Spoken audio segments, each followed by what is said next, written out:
Boss of Blades. Finally, a worthy opponent. Our battle will be legendary. So in this matchup, we are playing our Yak Nahiri deck against Knight's Vraska deck. And we are going second. We don't want to see Sun Titan this early. I don't like usually keeping Desperate Prayer. Zozu's an interesting keep. Core Recruit, we're definitely going to keep that more than likely here. Yep. So we get a Pinpoint Avenger, a Lightning Helix, and an Immolating Glare. Not too bad for an opening hand. And of course we get that Fragile Men gem. He's playing Pact of the Warlock, which is pretty interesting for a Vraska deck.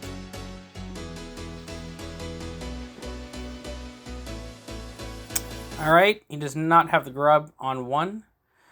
No Pact Summoning. We'll just pass it.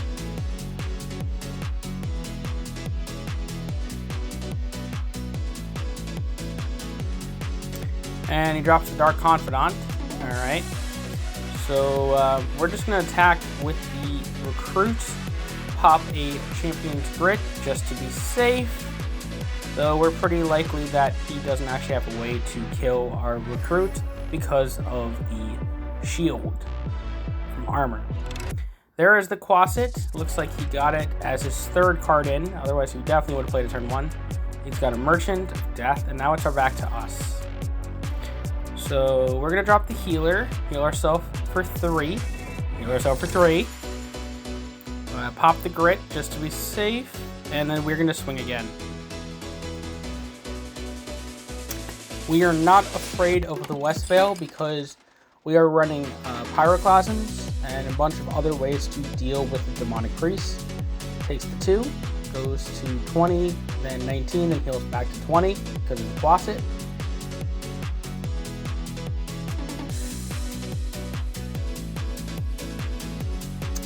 Just plays a straight up Krav, nice.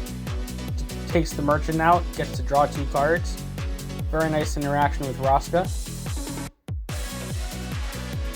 The cool thing here is Recruit, he just doesn't see a point to attacking with Dark Confidant, and I don't blame him. We're essentially denying card draw from that, just by sitting there with the core Recruit. We have a couple choices here. We could sword up the Recruit, swing, then Lightning Helix if he blocks the Krav. We could also just pop up the Immolating Glare, but it's pretty telegraphed if we do that. So what we do is we just Lightning Helix straight up, because potentially we can just we can cage match next turn if we really need to. And we'll pop the Champion's Grit, pass it. Quasit goes to 1 health. The other option we have is we could Pinpoint, and that's pretty good.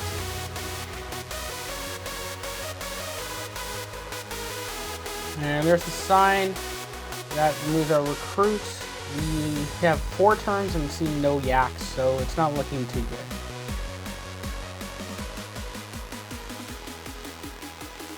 Alright, he's just full swinging here. Yeah, that's pretty interesting, not gonna lie. That means we could block the Crab here, but we lost the mana, so we wouldn't be able to double Avenger. So we're looking to hit with the cage match on probably the Krav and the Dark Confidant here.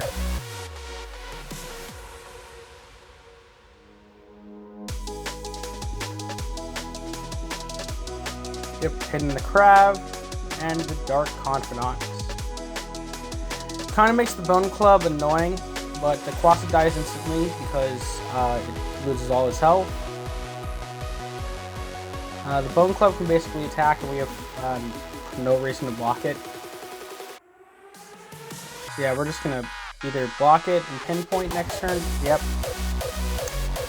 Seems fair. And there's the Whispers of Grave and Recite the Grotesque to pop the Bone Club and trigger its finale, denying us the ability to kill it with Pinpoint, so very nice. There's the DOJ. We're going to drop the Bell. We're looking for a Yak. There's a Yak. We could either just go Core Recruit plus Yak, or we could just Immolating Glare.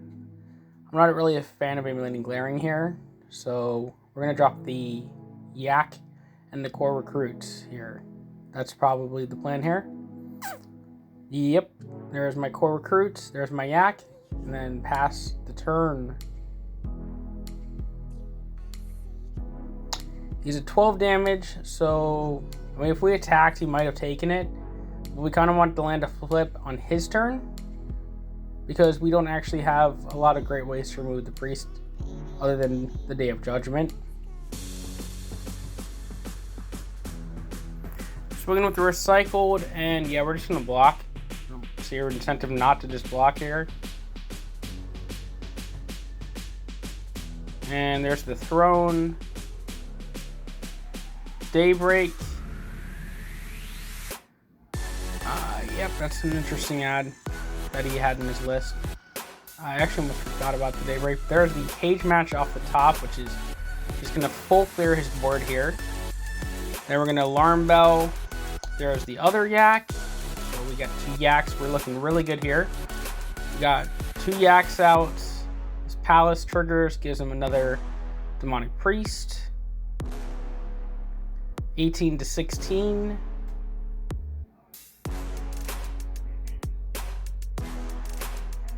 There's the Grub. Drones the Grub. Just pretty much picked it immediately. It's got to be something good. Okay. What? Bloodcrazed Vampire. That's insane. Bloodcrazed Vampire in Vraska means he could just get a bunch of vampires for almost free. There's like no incentive to block here, to be honest. And there's the priest. There's the second priest. And the Bloodcrazed goes away. He gets 2 to his hand, and then the Warlock triggers, and we take 1. So we're just gonna swing. We do want a Yak in the yard.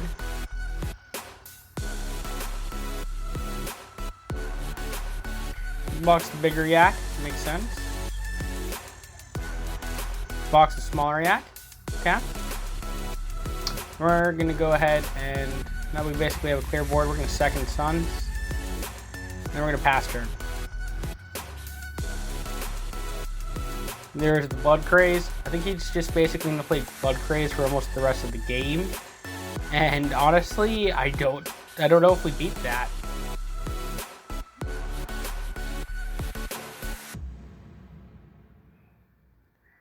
Because now we can Throne the Bloodcrazed, get something else. He'll add 2 Bloodcrazed to his hand.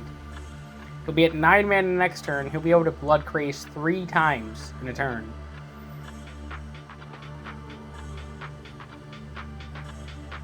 It's kind of ridiculous. And drops the Grub and drains us more. It's actually insane. Okay, we get the Healer, gain a little bit more health. We get the Bell, another Healer. We kind of want to increase our chances, seeing that we got the Healer, having Yaks in the graveyard to pull them off the Mournland Haunt. And we're going to go drop the Healer. Yep. Drop another Healer. We kind of need blockers. It's got 3 Bloodcrazed, so you can just send out 3 Bloodcrazed, and you kind of have to start blocking it. It's kind of insane. Gutfire double. Got Gutfire as the other Vraska Throne target. That's ridiculous.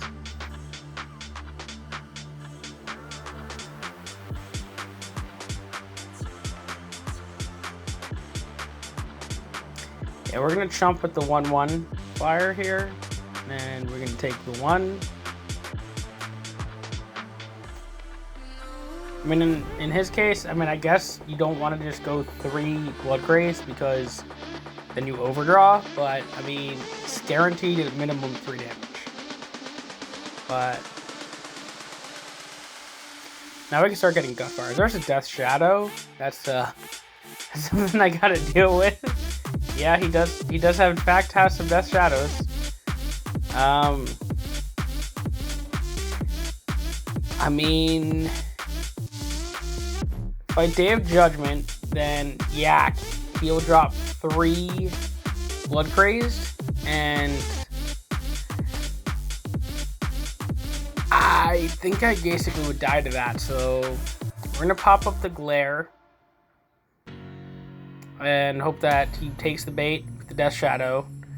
Drop the Yak, drop the Recruit, just send in some blockers here, and then yeah, we'll axe up our Recruit here and then pass the turn.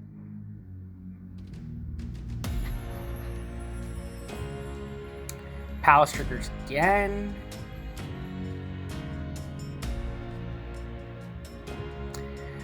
Flagrant Foul hits our Yak. It's unfortunate. I'm not really sure why we're gonna hit the Recruit here, but okay.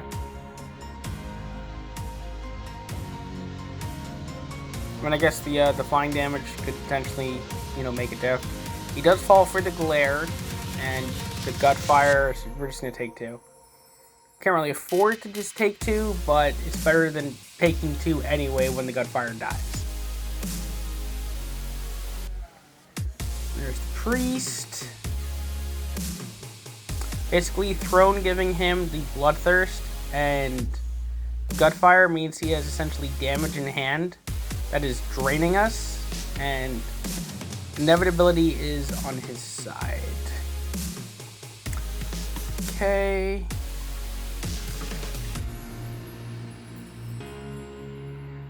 Problem is, since he didn't attack with the Gutfire, if we pinpoint, it will it'll kill the Gutfire and then trigger the ability, and then he'd start being able to draw them. We're just trying to push damage. That's kind of where we're at, so full swing.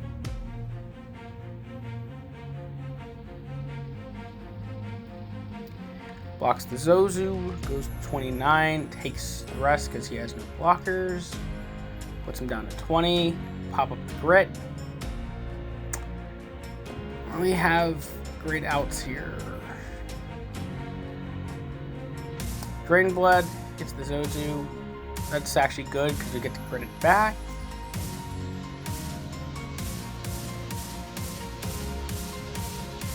There's free Death Shadow while he's at 22 life. That's very dangerous.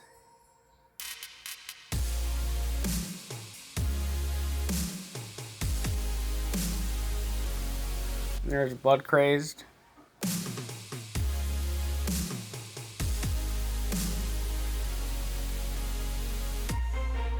Yeah, we're legit in a position of free Day of Judgment, we will die to Blood Crazed.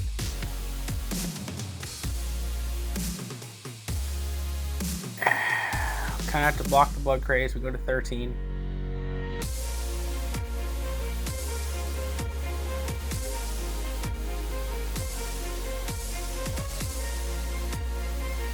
Yep, we gotta take it.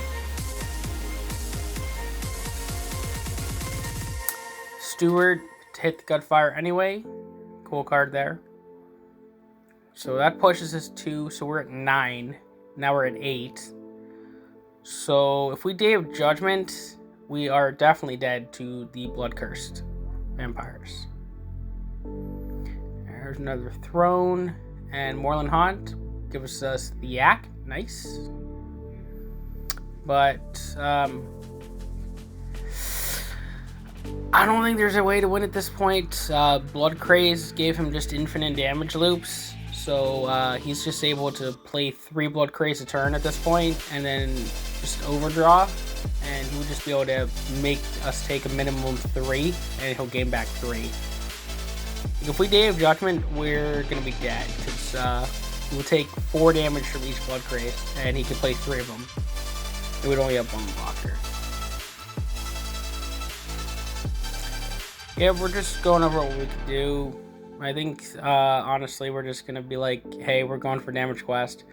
Just play out blockers. Sort something up and pass it.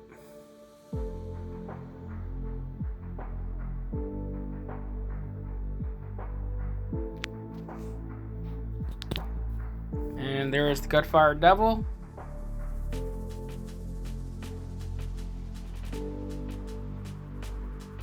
Yep, so that means it's gonna hit us for 3.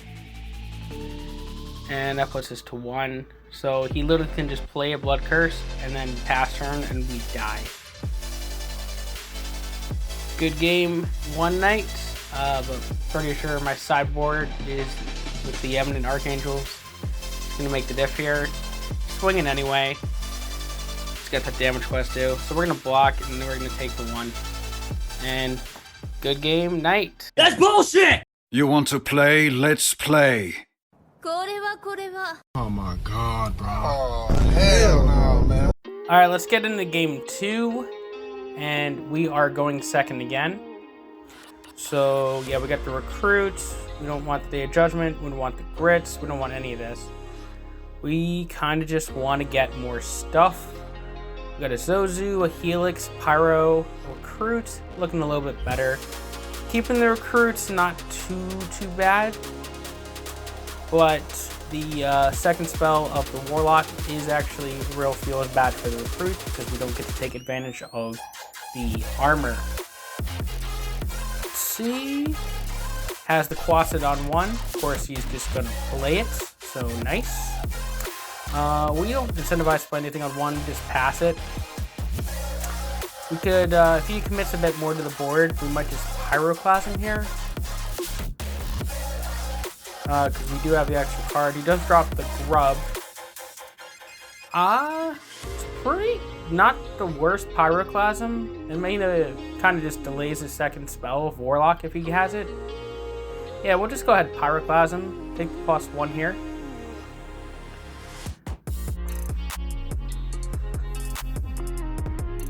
Kind of makes playing his second spell not as good because there's no targets for it. I believe we can't even play it.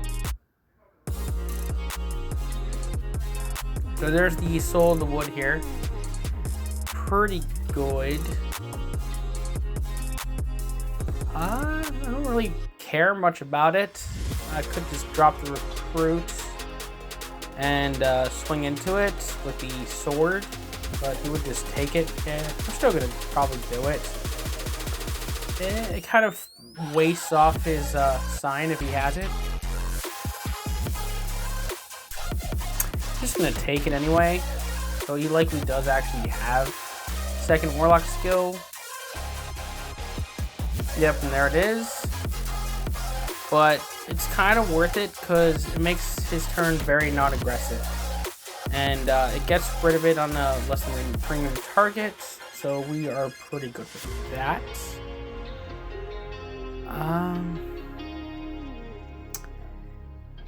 Looking like I might just go with like Lightning Helix on the Soul of the Wood or the Dark Confidant and 9 draws. Yep. No draws for you. We are keeping our card advantage line going.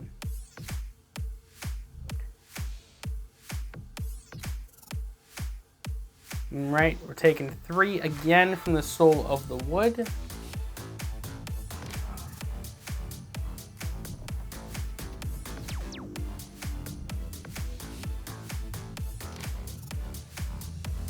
And he's just going to pass it with 5 mana up. Yeah, I'm just going to drop a Zozu and play a Grit and just swing. So what's he going to do? Is he going to block it? No, he's going to take 5. His land's going to trigger. Did 14. Kind of over-triggered his land there, actually. I mean, unless he just turns to stone us, we're pretty okay. Because our Grit will trigger. He's got the Foul, so it's a low tempo play, and we get the Zozu back to hand. Very nice. And yeah, we take 3 here. There's the Priest. We do have the Angel we could play here. Pretty good. I could also just do a bunch of stuff like the Prayer, the Elder. I could just Second Sun. Yep, there we go. So we Prayer, get an Alarm Bell. That would let us Alarm Bell. Get ourselves a Yak. Nice. And it's time to start the Yak train. We're going to play the Yak.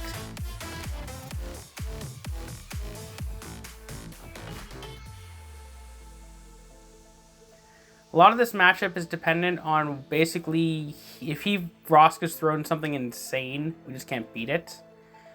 And he has not drawn Vraska's Throne, so we're pretty good. We're going to block the Demonic Priest, trade it off. Take one from the Whispers. But we have the Alarm Bell. He's going to Crav, gain 6 life. So that's cool. Push him back to 24, nice.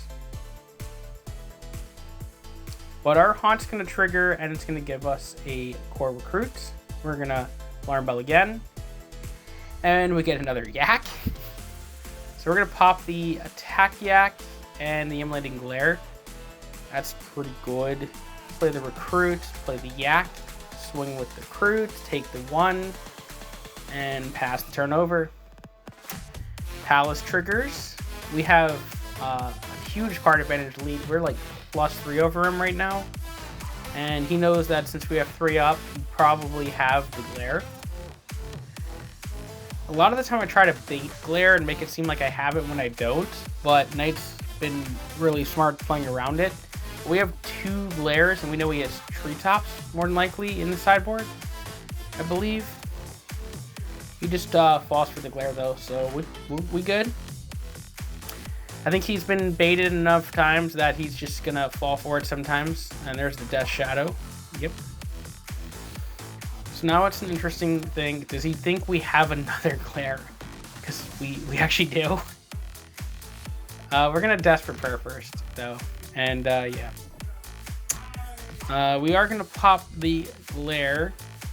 We're going to heal her face.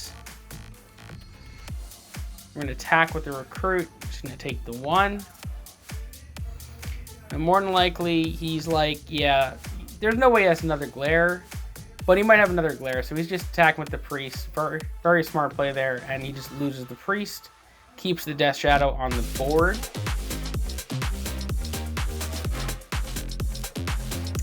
There's the Dark Confidant.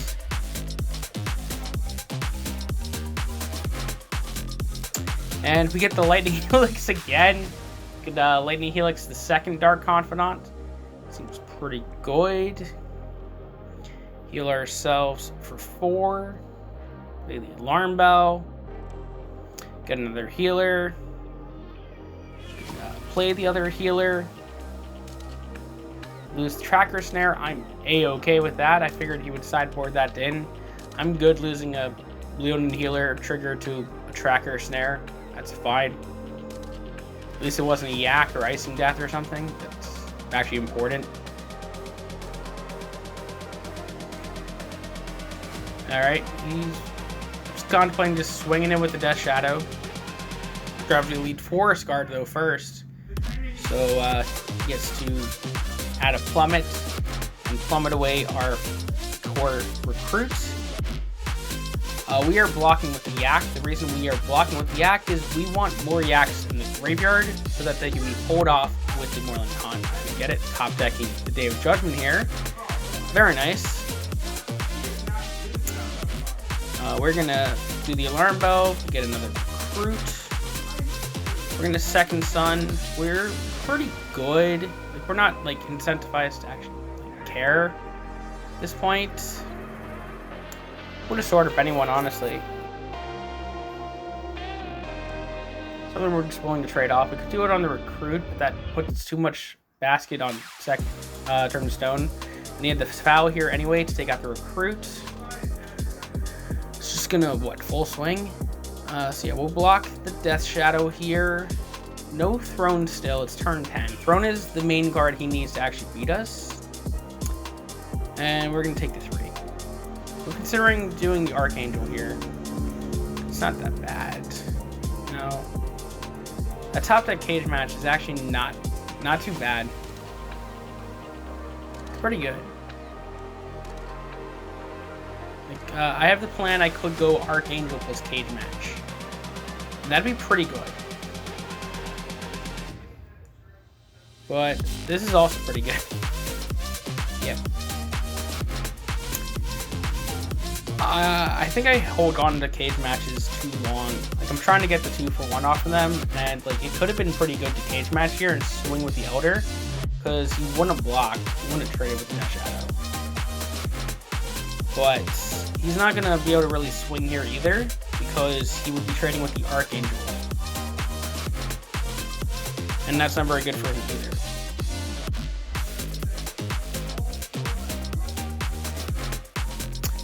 I guess he's just gonna full swing it. So yeah, I'm pretty likely just gonna trade here. Trade with both of them.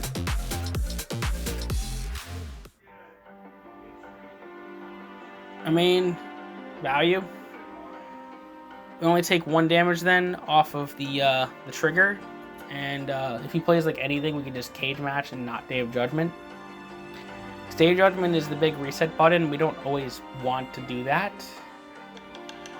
But he's just playing out a priest and passing, so it doesn't make it a great cage match. We can also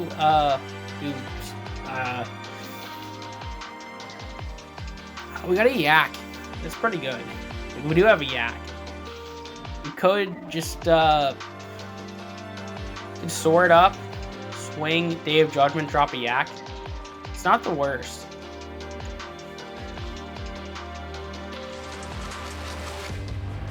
Yep, so we're going to Day of Judgment, and then we're going to drop a Yak. And he does not have the Tracker Snare in hand at this time, so we get a 5/5 Yak with flying. We're looking to get some holes punched, be able to go cage match Zozu, because it's a lot cheaper to be able to do that. And cage match is still really good. There's a Kothapete though. That's very big.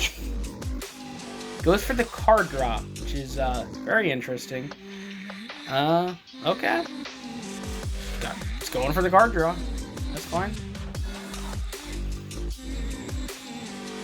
There's birds. Stewards the birds. Okay.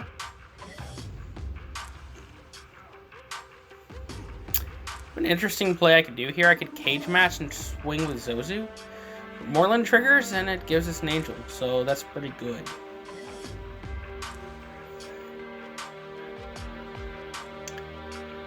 Yeah. 8 cards in deck. Could just sword up, swing with our 7/5. See if he blocks with the Kothapede. He probably is. Okay. Interesting. I don't know if I would do that, but alright. We're just gonna heal up 7 with the Second Sun and just pass. Just got a 2/2. We're looking pretty good. We're at 31 now. It's turn 10. We have 2 Second Suns in our deck. There's a Primeval Titan. Yeah. He's got like a weird ramp build. It was built on like Wushu's deck. There's the Priest. There's a Merchant. The top deck here is insane. We top deck Pyroclasm. That just kills his board, leaves the prime time. It's actually great.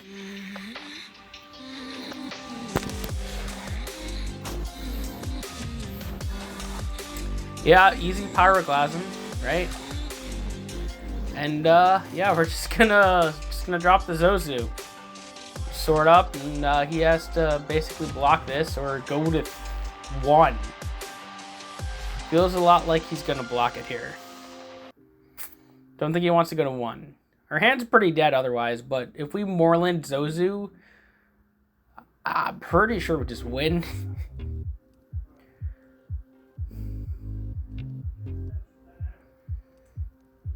Okay, well, there's a Death Shadow. There's a Grub. And there's a Day of Judgment. So, awesome. Yeah, we're just gonna Day of Judgment.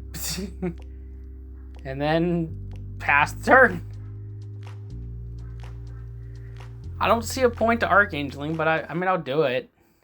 I mean, we're basically like, well, I mean, if we have the Archangel out, it's a flyer, and we draw a Second Sun, he's 2 hits and dead. There's birds. And Moreland triggers. Gives us a recruit. So that's cool. Play the Sun Titan. It's going to give us another Archangel. Play the recruit. We're going to sword up. We're going to swing. It's probably going to chump block the birds with the Archangel. Yep. Seen 23 cards and did not get a throne yet. That's insane.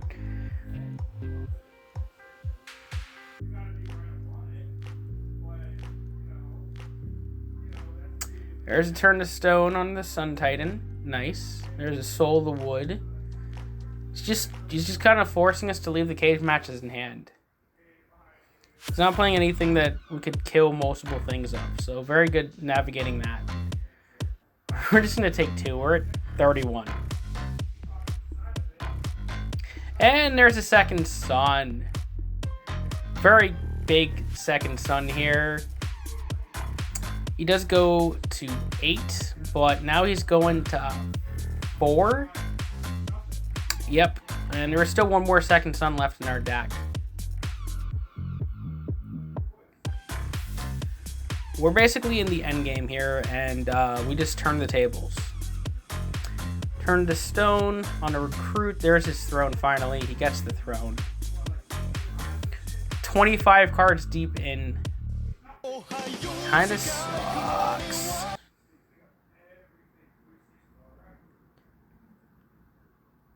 Look out! Move! There's a treetop that we were looking out for, but it's we already used all our traps. And yeah, we're just gonna draw another second sun, I guess. So yeah, good game. Night. Second sun for GG's.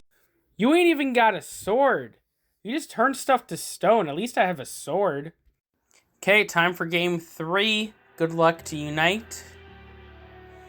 We are actually going first this time. Yeah, Icing Death DOJ. Nah, healer, maybe?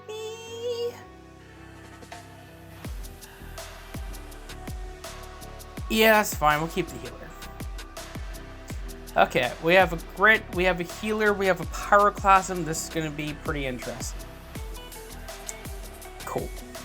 Because we actually, if we're going first, we can actually play kind of like an aggro deck. There's a cage match. That's nice.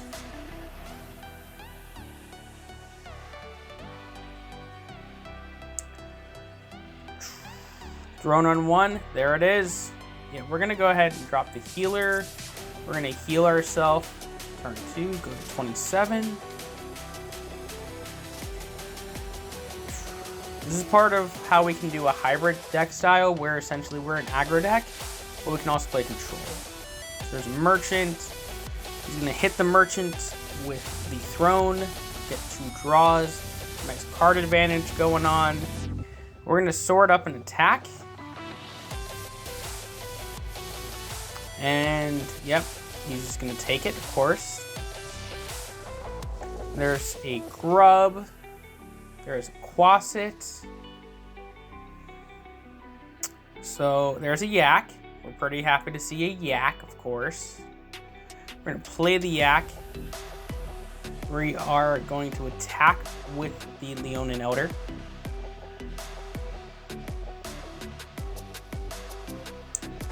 And I'm pretty sure he's just going to take it. Yep, so we're going to go ahead and pop the Grit and then pass the turn.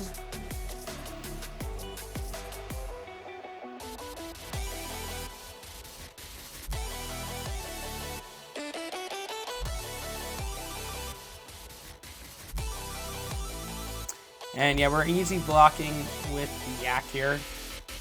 Gives him a bunch of mana, but we get a 5/5 Yak in the hand. So he's up to 7 mana on turn 4. Plays the sign, kills our healer.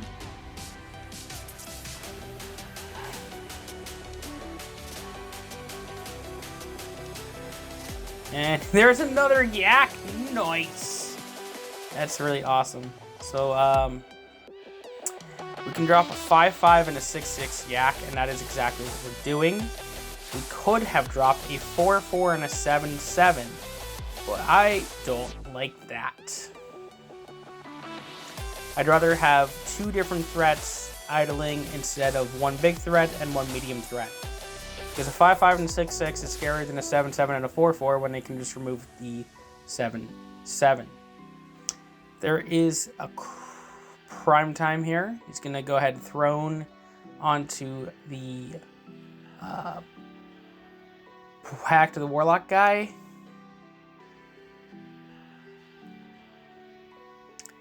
And Moorland Haunt is going to trigger, give us a healer. Nice. So, yeah, we're going to drop... he's got technically 8 mana, so we're going to drop Zozu. And then we're going to attack with Zozu and the Yak. So he's taken a minimum 7 here. He's going to block the Zozu. That's totally fair. And his land's going to trigger, but he goes down to 11.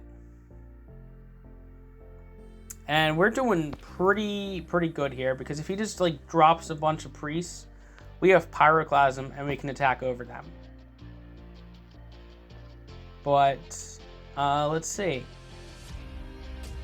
because we are actually currently the aggressor in this game here.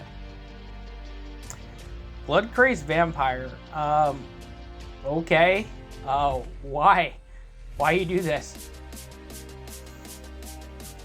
And Voldaren Steward. Yeah. Okay. You got your 2 mana. You're forced to overdraw. Seems a little bit like a misplay. It's kind of unfortunate, but when we have like a cage match, we have a Pyroclasm with a cage match with a Plasm. Just in the Plasm, play the healer, heal up. I actually have a white challenge, and then play the other healer. And yeah, that's 11 damage. That's gonna win the game with exact lethal on our turn 7. So good game night. Thank you for playing. It was a fun set. And good luck in the next tournament. My Yak was too great. Subarashikite kyodana yaku! Ladies and gentlemen, we got him.